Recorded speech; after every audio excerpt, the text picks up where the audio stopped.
Question number 2. Why do the nations conspire and the peoples plot in vain?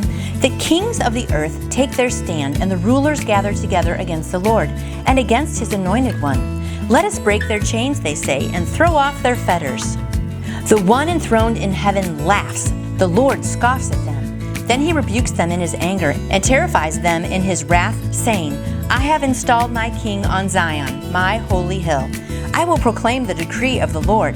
He said to me, You are my son. Today I have become your father. Ask of me, and I will make the nations your inheritance, the ends of the earth your possession.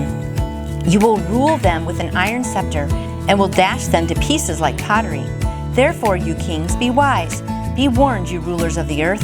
Serve the Lord with fear, and rejoice with trembling.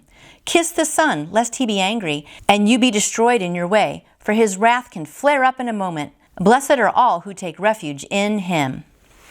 I like the beginning of Psalm 2. Why do the nations conspire and people plot in vain? It's like people think, they're ruling a country and that they can just rule the world, and really, they're ruling in vain and plotting in vain because God is in control of everything. So it is kind of funny how, the kings will take their stand, it says in verse 2, and gather against the Lord, but he's got it all under control for sure. Then I love verse 4 where it says, the one enthroned in heaven laughs. The Lord scoffs at them. I mean, can you just imagine God up there laughing? But it must be humorous to him when we try to do things without him. And some countries and rulers that are doing things without consulting God and not doing things his way, right? So it is kind of interesting to think of him up there scoffing and laughing.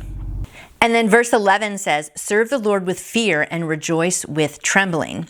And there it doesn't mean that we should be afraid of God, but we should just have so much fear and awe and honor and respect of him. So that's what it's talking about, having the fear of the Lord, is just being in awe of how wonderful he is.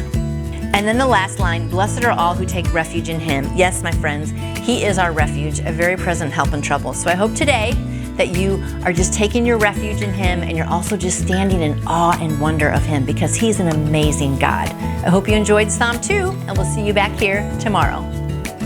And I would like to answer any question you may have about faith in Jesus. Just email me through my website, nancyjoytoyou.com.